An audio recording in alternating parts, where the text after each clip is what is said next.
Hey, Seekers, and welcome back to The Hanged Woman. I'm your host, Julienne Irons, and this month we've been exploring happiness from practical, scientific, and energetic angles. Last week, Raquel V. Saga reminded us that happiness is a frequency we allow, not a prize we have to chase. Today, we're continuing in the energetic space with Aissa Thalia, whose work centers on using happiness as a tool for manifestation. Aissa believes happiness is something we can actively cultivate through mindset shifts and the energy we choose to create within ourselves. Her philosophy centers on gratitude and appreciation for the present moment, knowing that when we live from a space of joy, we expand that energy outward, and the universe mirrors it back. She'll share how awareness, appreciation, and focusing on what's working can shift our vibration from lack to abundance. And it's definitely not about being happy all the time. We talk about how working through our negative emotions is actually the key to manifesting the life we want. Because when you work through those emotions, you really truly find authentic joy. This is the Hanged Woman podcast where perspective is power. And let's get into it.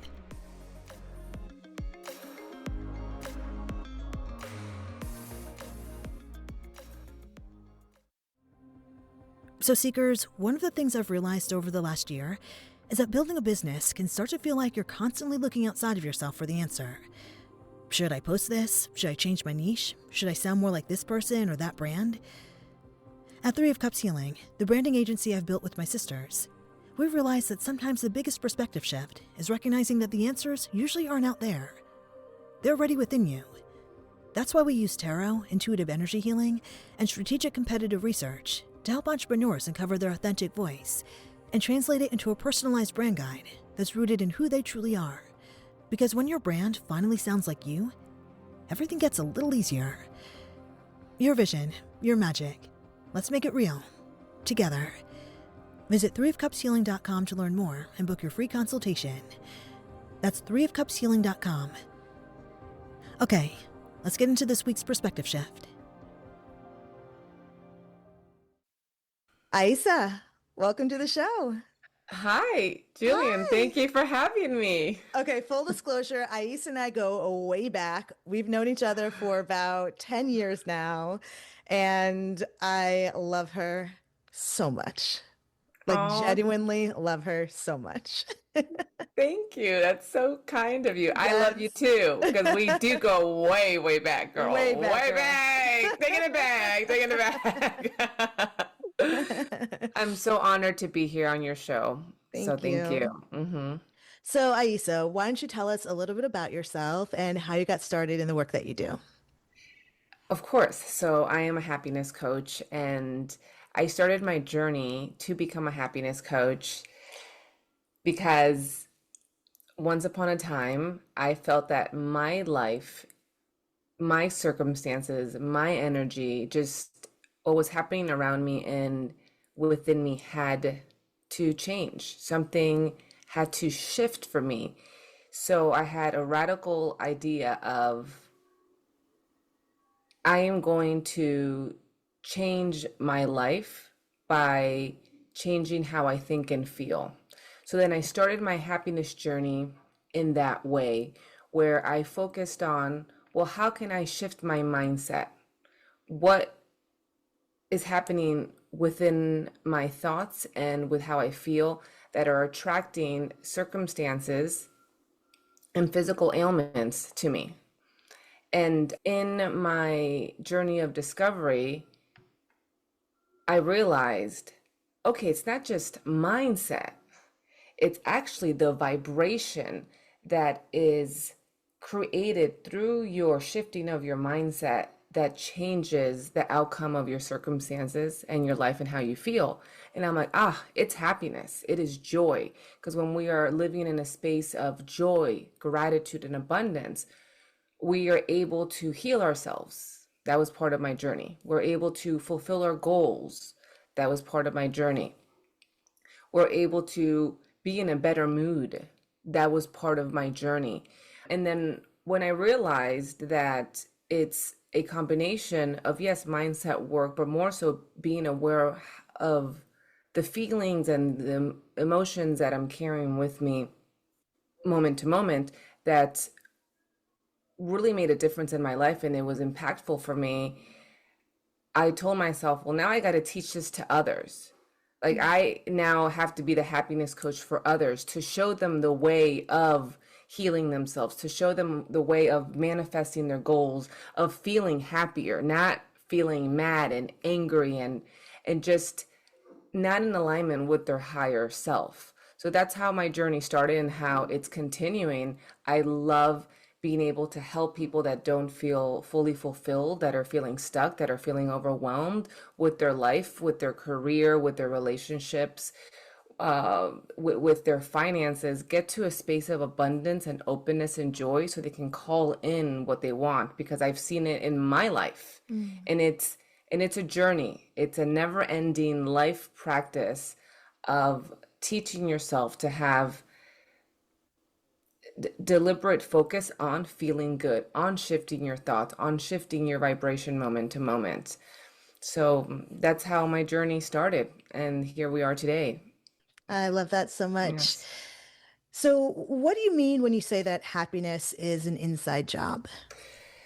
I mean that happiness is an inside job because we cannot wait on others or circumstances to make us feel happy. We can't wait on our lover, on our mother, on the paycheck, on our promotion, on our anything to make us feel happy, because that is something outside of ourselves. And if we give that something outside of us that power of our joy, we never have control of ourselves from within. So it is an inside job to give ourselves the self love, the self validation, the self congratulations, the kind words of wisdom and compassion. It's our job to make ourselves happy. No one should have that weight and responsibility. Like it's our job to do the work.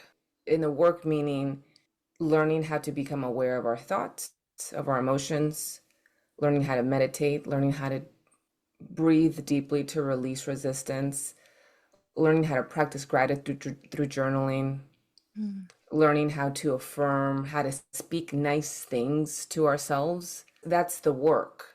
Being kind to ourselves when we're not being nice to ourselves, overcoming those hurdles. That is part of the work. Working out, taking ourselves for a walk, going to the gym, taking a, let's say for example, a dance class. I'm a dancer, so I'm a big believer that dancing helps you shift your vibration instantly.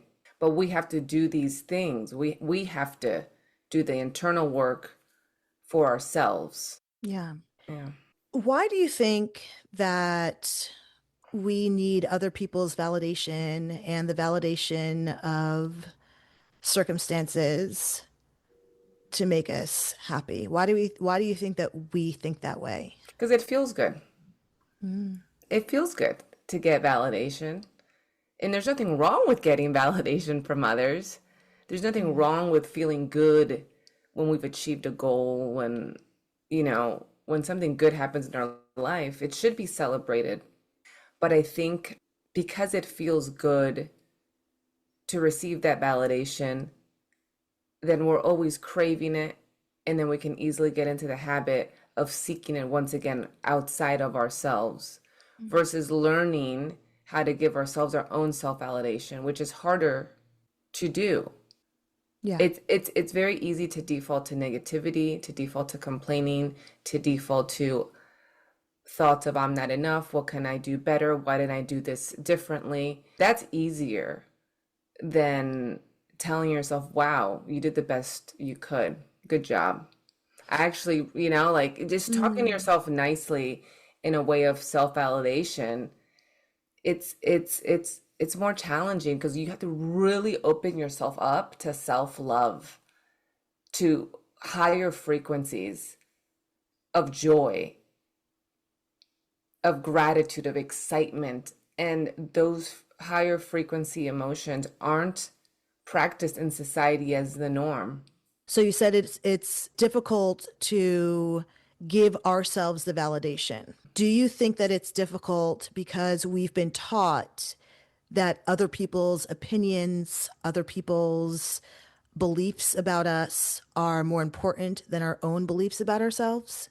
Possibly, depending in the household you grew up in and maybe what school you went to. I mean, that's possible, but I think we're celebrated when we do get the trophy, when we get the medal. Mm. We get celebrated as little kids when we get the A on the report card, the sticker for a good job. Mm. So we start really young with getting outside validation to reinforce a good job. Even when your mom's like, "Oh, you ate well," or you're a little baby and you're not spilling your food everywhere, and they're clapping for you, and so really early on, I think even before you can even articulate words, there's stimuli around you that is telling you, "Hey, if I do this well, someone will clap for me, someone will hug me," and that feels good. And there's nothing wrong with that. Obviously, we want our mothers and fathers to hug us and clap for us and cheer for us. But then at the same time, it can translate long term as an adult of seeking validation if we're not taught to also give ourselves our self love and validation and kindness. So that's why I said it goes back to what household did you grow up in? How did you grow up? What did your parents teach you? What did your teachers teach you? Okay, so I want to get into the juice of this episode, which is all about happiness and manifestation. Okay. How do gratitude and appreciation in the present moment influence manifestation?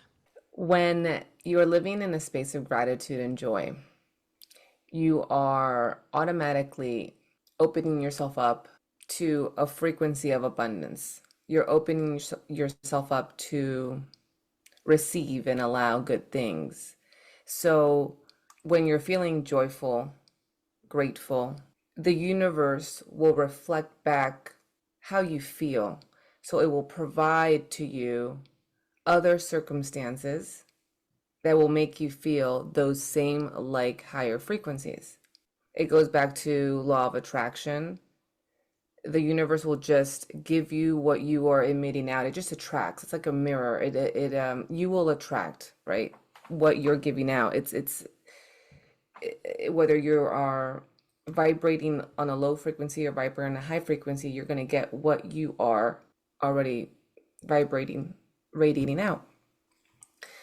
So if you're living from those spaces of joy and gratitude, the universe will listen and give you other like experiences. And in the same breath, specifically more when it comes to manifesting, if we were to take a second and imagine ourselves receiving what we want, living the life we want, whether it's booking an amazing job as an actor or losing the weight or having a fantastic relationship, if we are living already from that headspace of having what we want and vibrationally we're feeling it, how would we feel if we had those things? We would feel joyful and grateful, wouldn't we?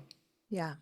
So by living joyfully and gratefully, not only will the universe give you other experiences to amplify those emotions, you are already matching the signal of the goals that you want to achieve. So you are living that life that you want as if it's already happening through your emotions because you would feel grateful and happy. Mm. So that you're going to eventually, if you continue to sustain that frequency over time, those big goals will come to you because you're really living in that space of receiving, of accepting, of allowing it in, of being that person. Can you explain the difference between vibration and frequency? So vibration and frequency work in tandem. They work together, but they're different. So vibration is your emotional signal, what you are broadcasting, what you are radiating, the energy that is around you, your sound waves, the energy you are pushing out of your body consciously or subconsciously. And I say pushing not in the sense of like you're actually pushing it, you're not doing that, but when someone walks in the room, their energy. Mm. Like some people can tap into the vibration of that human being, right? Because that energy is all around you. And we have an electromagnetic field around us of the energy we exude out. That's our vibration. And then our frequencies are the levels of consciousness that are all around us. There are the different, let's say, radio stations you can tap into. So frequencies can be lower frequencies, such as like lower frequency emotions, such as doubt, anger, sadness. And then there's the higher frequency emotions of love, joy, gratitude. And all these frequencies are available to us to, let's say, jump on, to tune into, to dial into. And it's up to us to choose through our vibration what frequency are we going to tune into? What radio station are we going to listen to? And that's how they work together in conjunction, but they're both separate. The frequency is what you can choose to hop on, to turn on, and the vibration is what you are emotionally, magnetically sending out. Energetically sending out. And that's like a magnet. That's what you're attracting, because you're hopping on that frequency. And then when you're living on that frequency, then that's what you're attracting to you like a magnet, whether it's lower emotional frequencies or higher emotional frequencies. So why do you think that joy is magnetic? Why is happiness magnetic? Because it's contagious, because you see someone smile and you want to smile back at the very least. You want to have an inkling to smile back at that other human being. And people enjoy feeling joyful. That's why people do fun things and go to the movies and seek out experiences to feel good, to feel good. And so when a human decides to live from a space of joy, it's attracting, like they're allowing themselves to attract experiences and people that align with that energy of joyfulness. So it's like a magnet. Like, and from my experience of coaching client and my personal journey with happiness, the more I tune into my joy, and the same with my clients, something happens to us internally that allows us to radiate out a certain signal, a certain energy, and people will compliment you and say, wow, you're so happy. Like, wow, I love your energy. Wow, you're just so outgoing. Like people start noticing your energy, and you start hearing it. And it's happened to me, it's happened to my clients, where they've even been told like, wow, happiness looks good on you. Like you're glowing. Wow, you look younger. So that's how it's magnetic. It's something I think everyone wants to attain, and that everyone can attain, that sensation of just being content, being grateful, feeling good. But it's also something that we need to have discipline over. So it is, I believe, joyfulness, happiness is attainable to all, but only those that put in the work will actually really learn how to navigate it and experience it and explore it and be friends with the joy. What is that work? The work is the vibrational work to get yourself to a space of feeling good. The mindset work to stop a thought that, let's say, we can call it a negative thought in its tracks, and then shift it to a positive thought, soften it to a better feeling thought. That is the work, becoming aware of our thoughts and become intentional creators, shifting all the time our thoughts to better feeling thoughts, shifting our emotions, our mood to better feeling emotions so we could feel better. That is the work. And it comes in the form of meditation, what we spoke about earlier, journaling, affirming, dancing, breath work, but really becoming holistic with yourself so you understand how you function. You understand what are your default thoughts? What are you thinking moment to moment? Okay, how can those thoughts improve if they need to be improved?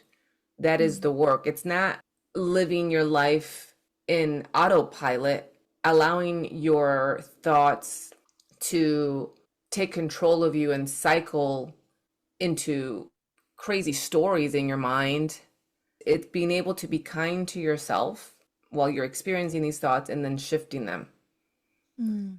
It's about having patience with yourself when you're not feeling good, when you are sad, when you are angry, but giving yourself love so that you can release the resistance and go back eventually to a space of calm, of ease, and then eventually joy. So if we have a negative thought or a lower frequency thought or feeling, can you give us an example of what it might look like to switch that to a more higher frequency thought or feeling? Like, say, for example, I'm feeling sad because of something that happened in my life. Mm-hmm. What does it look like to switch that to a happier frequency thought? And in this scenario, are we by ourselves in our house feeling these, or are we out and about in the world? Let's do one of each. Okay. So if you're at home and you're having, you said thoughts that you're not Yeah, feeling you're good, you're sad, you're sad. angry, whatever the thought might be.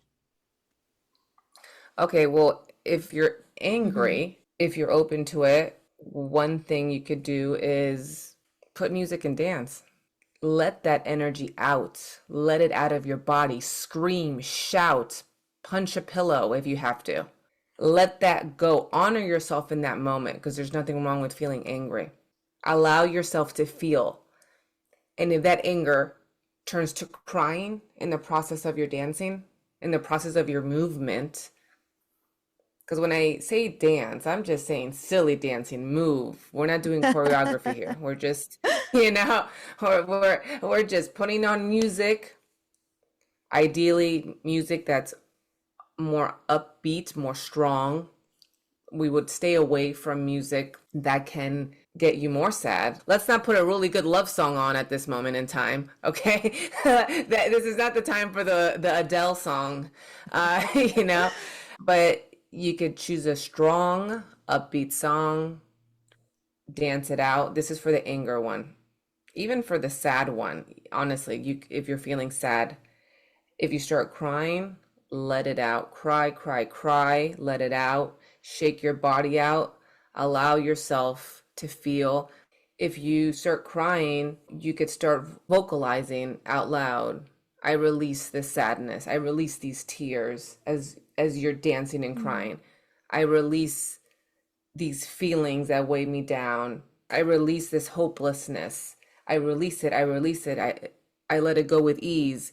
And you're saying this out loud. You're dancing, you're crying, you're really releasing. And you're going to come to a peak of that where you feel you've Mm. released. And then you could finish with giving yourself a hug.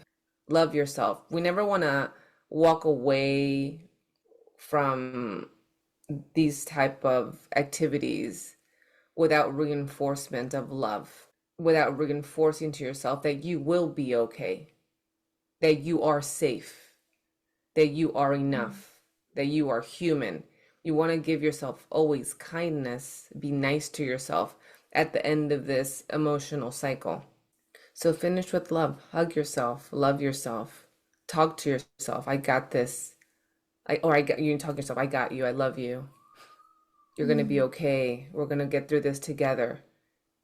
And start from there. So that's one whole big activity from start to finish that you could do from the comfort of your home if you feel that you can handle those emotions on your own, unless you're guided by a coach like myself that can ensure that you're in a safe space at the end of that. So that's one way. And what about when you're out and about in public and around people?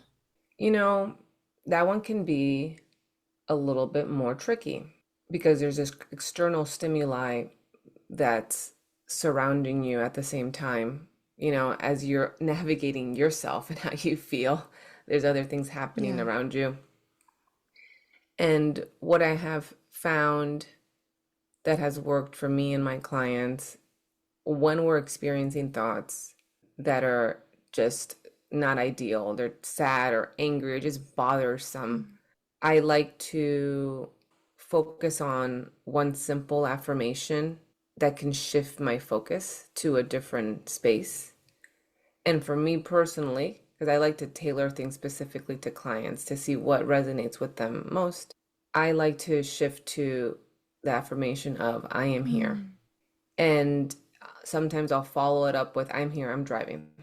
I'm here, I'm walking down the aisle of the supermarket. I'm here. I'm here. To shift me to a neutral space. Because in those times, for me, my thoughts are just being squirrely. They're going everywhere. So I'll tell myself, I'm here.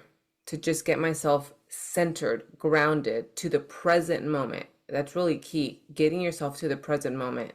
Because your thoughts can be taking you into the future, but in the direction of like a future of despair and like, oh, what's going to happen to my life? Or it could take you back to down memory lane, but you're not in the present. So you got to get yourself to the present. So I always like that I am here. Sometimes I'll follow it up with this is temporary. Like depending on what I'm feeling, this is temporary because emotions are temporary. They come and go. Sadness, happiness, everything just comes and goes. We're going to feel all these emotions at one point in our lives because we're humans. So I like to tell myself, I'm here. This is temporary. I could do a deep breath at the same time. You know, no one really will notice you taking a deep breath in from the nose, out from the nose. That's more incognito to me when you take a deep breath in from the nose and out from the nose versus if you do in from the nose, out from the mouth. That's great too. But if you're around people, they may notice that. Like, what is this person doing? What's happening? You know, you know. So the deep breathing in public as needed with the affirmations helps a lot. So I would say those two things. Yeah. It almost feels like in that law of attraction world that we have to put a happy sticker on and avoid those emotions. But I love that you said that there's nothing wrong with feeling those lower frequency emotions. Can you explain why that is?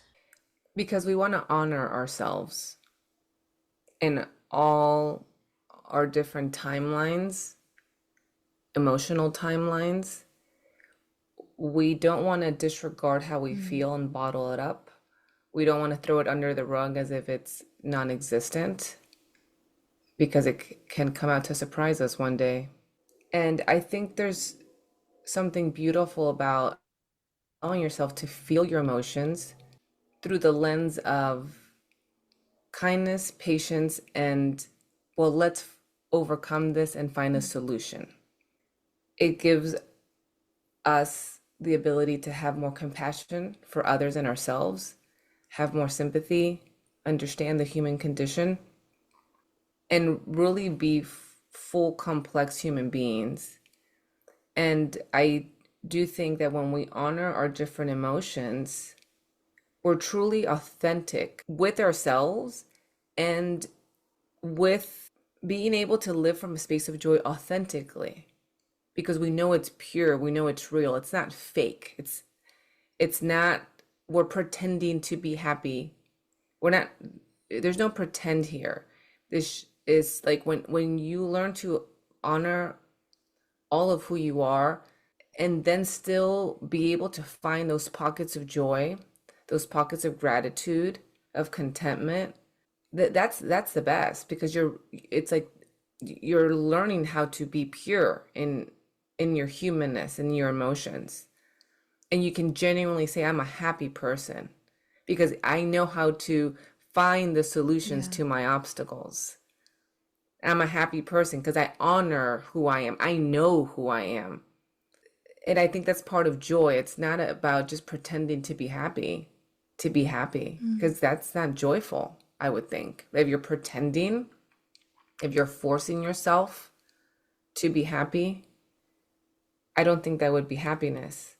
On the same breath, I'm not saying to live in emotions of anger and sadness and despair forever and ever and allow them to run your life and keep you in bed for days and weeks on end. That's not what I'm saying either. I'm saying is if you experience those emotions of anger and sadness, honor them, work through them, like the exercise that we shared earlier about dancing, crying, hugging yourself, vocalizing the release of those emotions, work through them so that you can get to the other side rather faster than later.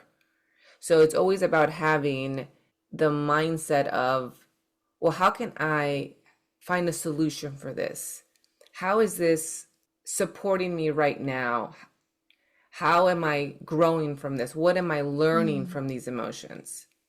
So that's the key, so that these quote unquote negative emotions can become your friend. You can work with them, you can work through them, so you can get to a space of ease and calm and joy in a safe and authentic way. And how do we know when we're faking it? Well, you feel it. I mean, you might be a good faker to the world, of course. That's, that's one thing, but you feel it. You feel it. You'll know. You just know. Yeah. You know. And then people that are, I think, tuned into the genuine and authentic frequencies of joy will catch on to the fake joyful people. You catch on. When you become so aware of your own thoughts and emotions and how you vibrate and how you affect others with your mood, you'll start picking up on everything around you and how everything is always in motion, how everything's always affecting one thing. It's cause and effect, how everyone is just working in a way together to feel or not feel a certain thing. And you'll be able to start picking up on people's vibrations. Right. Okay, Seekers, I think this is a really great place to take a break. We'll be right back with the episode. Grief doesn't move in a straight line, and it doesn't come with a clear path forward either. Seekers, if you've experienced loss, whether it's a loved one, a pet, miscarriage, or another life transition, Healing After Loss was created to support you through it in a real and grounded way. Led by trauma-informed intuitive energy healer Julienne Irons, this self-paced course gives you space to process your emotions, understand what you're moving through, and find your own path forward with tools, reflection, and optional life support along the way. And because you're listening to The Hanged Woman, you can receive 10% off with code TheHangedWoman. Remember joy again and learn more at threeofcupshealing.com/HAL course. That's threeofcupshealing.com/HAL course. And the code for 10% off is The Hanged Woman.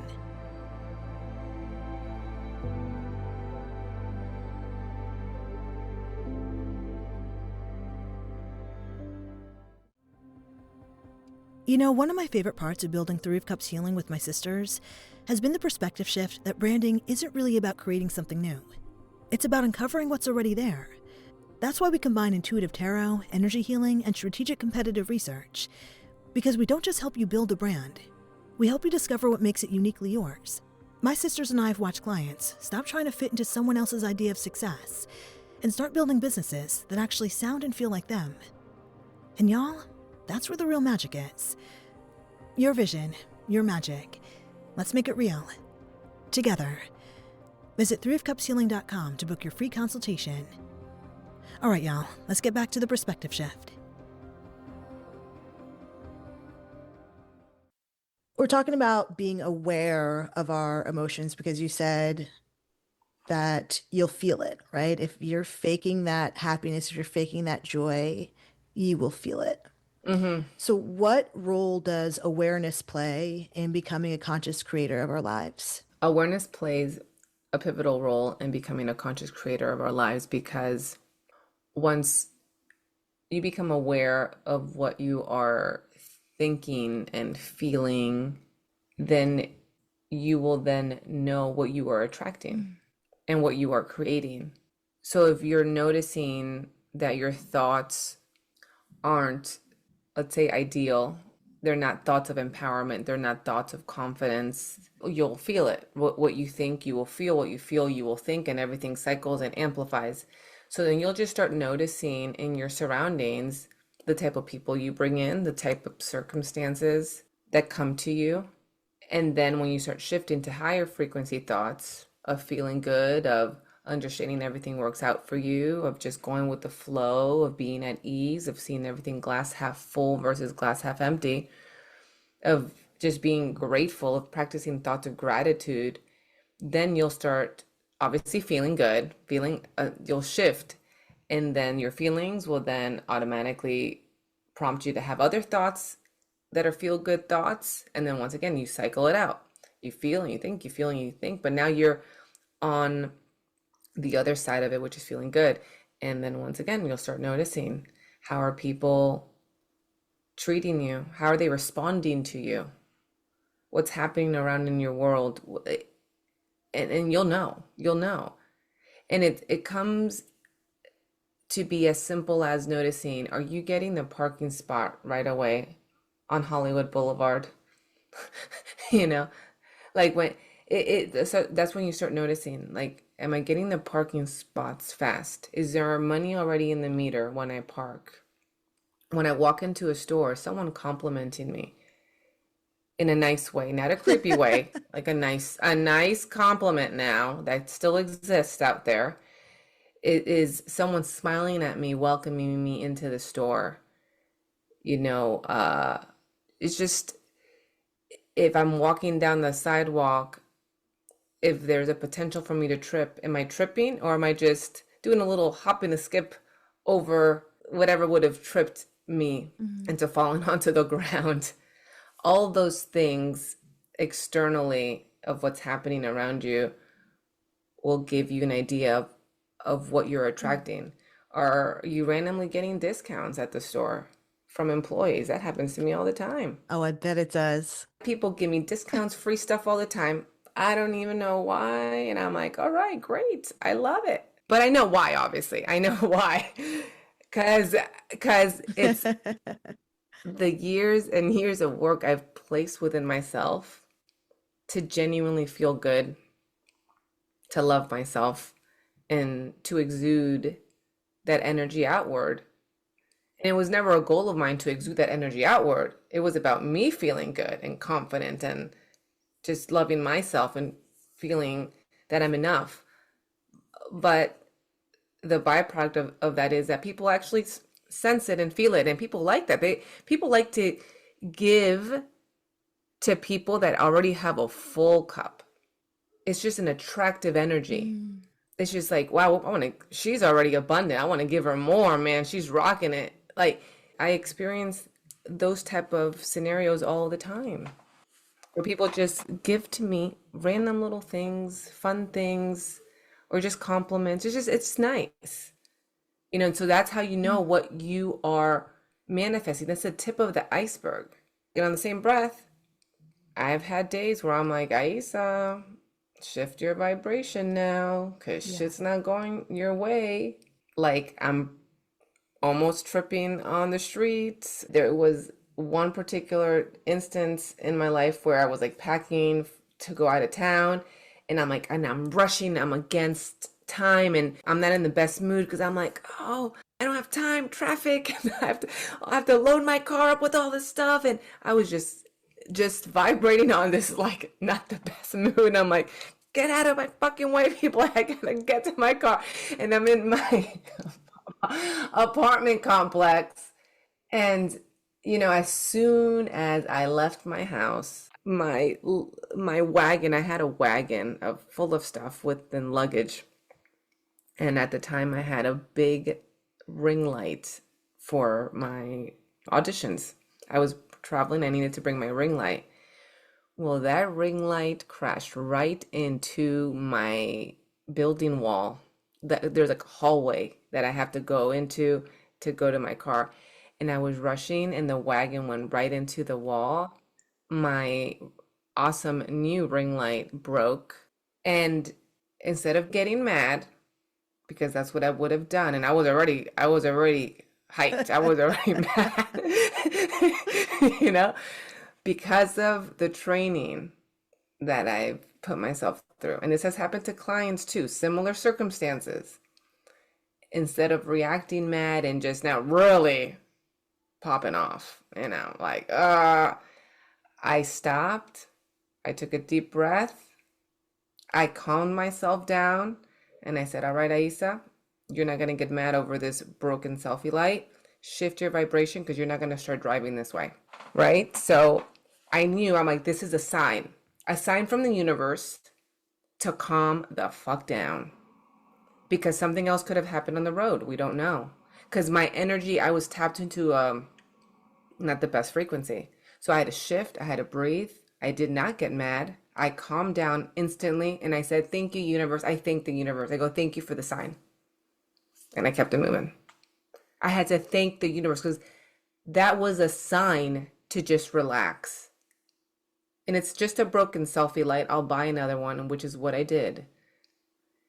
And this is part of the training, of the happiness training, to be able to get to a space where you're like, oh, this happened. Great. I'm not going to react like I used to.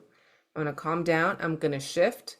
I'm getting signals from the universe that this is what I'm attracting. I'm attracting experiences that are going to get me more mad because I was already mad, and I was attracting another experience that would cause me to get more mad because I was on that wavelength. But I nipped it in the butt. I said, nope, not today. I'm going to get on the road happy, calm, and everything was fine, obviously, after that. But it's just that type of awareness. And these type of things have happened to clients too. It's just about being aware and having that patience and kindness to shift and calm down and center and anchor and choose to get on a higher frequency. What you were talking about before makes so much sense now as far as like why it can be difficult to switch thoughts, because when the shit is hitting the fan and you are, things that you just bought are crashing into things and breaking, it does take a form of discipline to be like, I'm going to stop this in its tracks. I'm not going to react to this broken thing in the way that I used to react to this broken thing. I'm going to come at it from a place of gratitude. Thank you, universe, for showing me where I'm at. Thank you, universe, for showing me the path that I'm on right now, which is a negative frequency one, and I'm going to shift it. Yes, it takes a lot of discipline, but also it's the ongoing, consistent practice I've had with myself on a daily basis to Yeah. shift my emotions, to shift my thoughts, to open myself up to feeling good, to amplifying those emotions. It's the consistency, which goes back to discipline. Earlier, you asked me, well, what are some activities that one can do when they're feeling sad and mad, and whether we're at home alone or out in public? And we shared some. I do want to add to that when someone is consistent on a daily basis with their happiness practice in the amplification of higher frequencies and the shifting of thoughts to positive thoughts, better feeling thoughts, over time, the more you do it, the more you do it, the more you do it, it sets you up for success in the future, that you will experience less of those moments in public or alone where you're feeling, oh my God, I'm so sad. Ugh. Those moments now in your life are not necessarily defining moments or these huge events where you're like, oh my God, I gotta do something to shift emotions or thoughts. You've been doing the work. You've been doing the work. So then you are changing the defaultness of your emotions and your thoughts over time. So then in the long run, you'll experience less of the other emotions, the sad emotions, the angry emotions. Or if you still experience moments of sadness and anger, which is fine, you have so many tools to use at your disposal. You already have gotten to learn about yourself so much through your consistent practice that your ability to overcome these negative emotions just becomes easier in a sense because now you're more confident within yourself. Ah, yeah.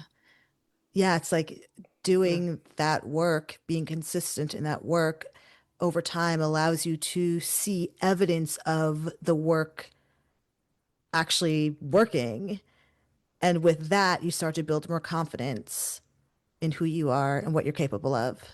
Yes, and you're not defining yourself through a sad moment, through an angry moment. You know that you can overcome this. You're not phased by this. You know that it's temporary. You know that it's normal because you're human. So then you define yourself through your power to internally shift, to be proactive and deliberate and intentional with who you are. So then always shifting into a better feeling thought and mood, it kind of becomes a game, a fun game. And you're like, I got this and I'm going to win the game because I got the tools, I got the discipline, I got the consistency. Mm. And that brings us to my next question, which I think you just answered, but if you have more to say about this, is can happiness really exist in the midst of struggle? Yes. And not in the conventional sense of, oh, well, I'm going to be really happy right now when I'm in this hospital bed, for example, or I'm going to be really happy right now when the love of my life just cheated on me.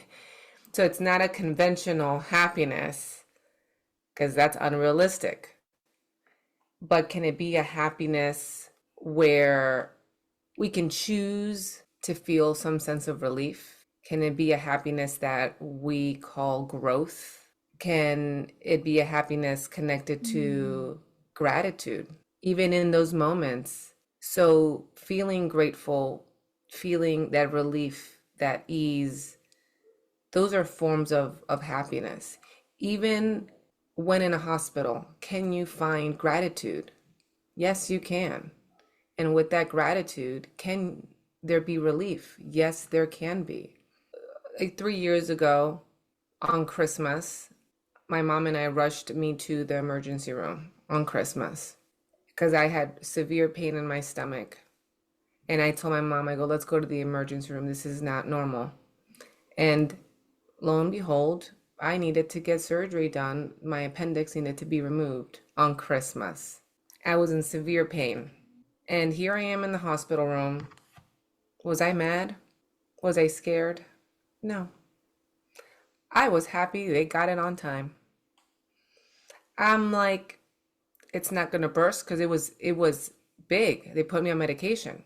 What waiting for the doctors to come, the surgeons, it's Christmas. They're not necessarily there hanging out. The team had to be called in. But was I happy that I was in a space, in a place where I was going to get help? Yes. That a team was arriving on time to help me because it was Mm. relatively quick. Yes. And the team, when they arrived, they were happy to see me, and I was happy to see them. Everyone was so nice to me. The doctors, I'm here thanking them. I'm like, thank you so much as they're rushing me in the gurney to the, OR. And I'm like, thank you guys. Like, I was just so happy. But then I was also grateful because I was with family, because I was there for the holidays. I could have been here in LA alone. Oh my God, I'm gonna cry. But isn't that like nice to be able to shift and say, I was here with family. They took me here on time. It could have been worse. It could. So yes, can you be grateful? You can in any circumstance, even if it's just dire circumstances, because I know there's a lot of horrid things happening right now in the world. But just something as simple as feeling the sun on your face for that moment. Can you be grateful for that second? Can someone in dire circumstances even find a second to find gratitude for their mind to hold them in a space of calm?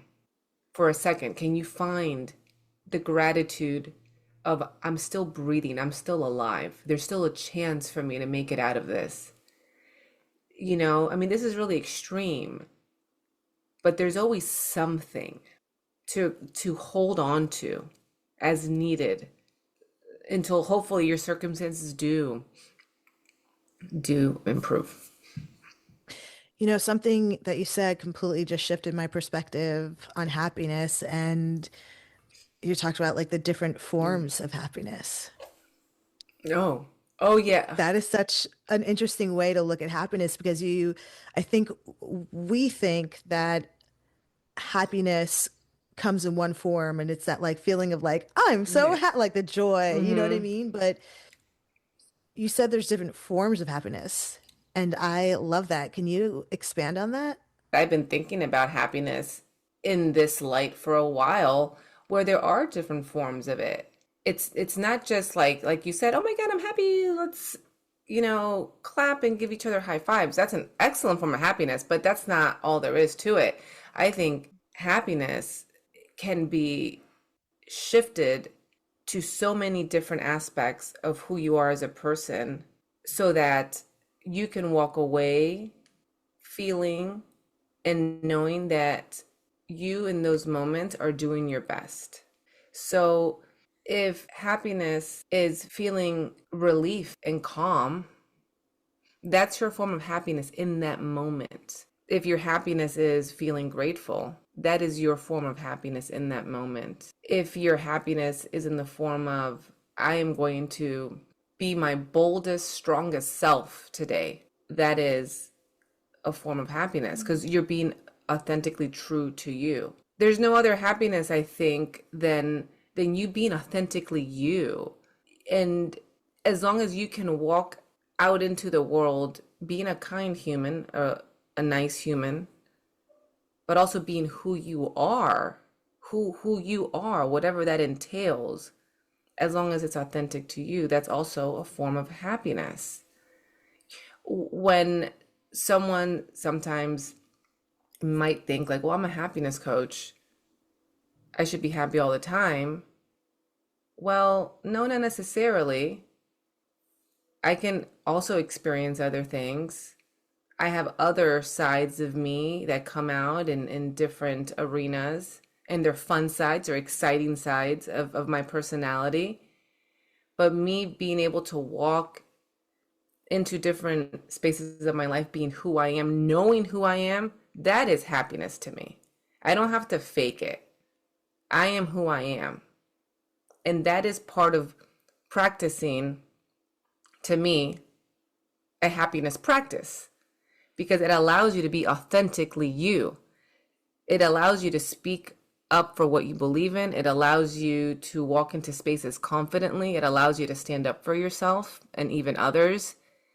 And that to me is the greatest happiness in a sense. And is that energy that brings what we want into our lives?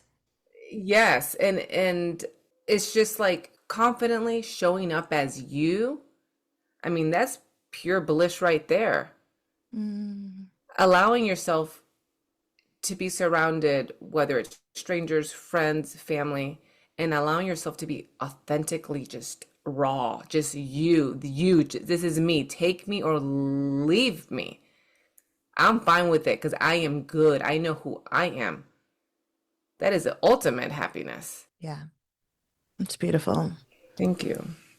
If someone right now who's listening to this is feeling stuck in lack and stuck in their lives and feeling like they cannot move forward, what is the first thing that they can do today, right now, to move forward in the direction that they want to go in a more abundant and a more fulfilling, with more self-love and self-worth?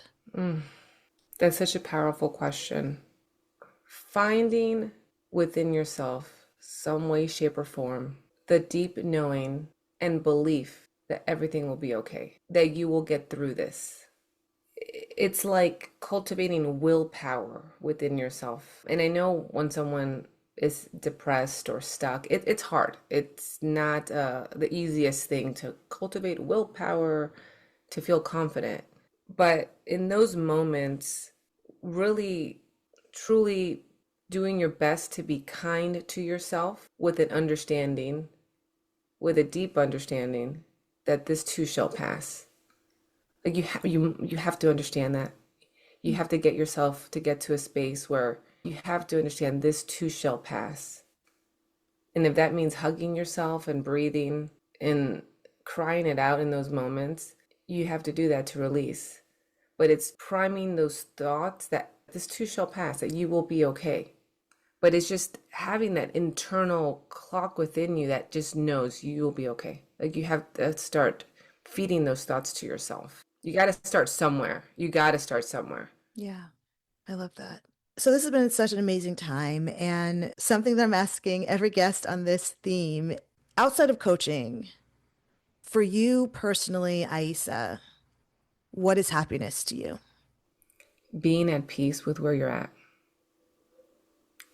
Genuinely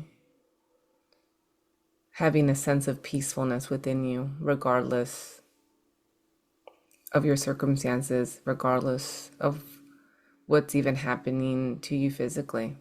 That's what it is for me. I really try to always find peace within myself, regardless of what's happening around me. And I think that's true happiness.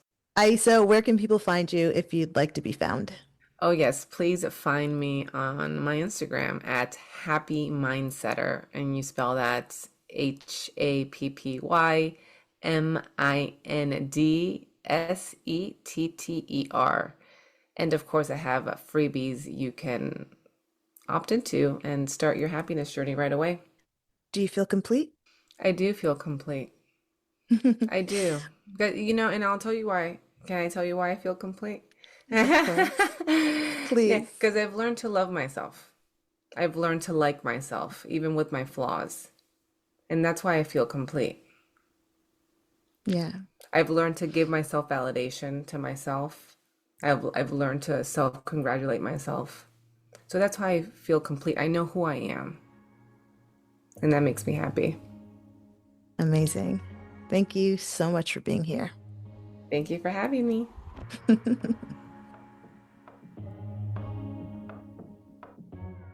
Wow, so as Aissa reminded us, happiness is more than a fleeting emotion. It's a powerful frequency for manifesting the life we desire.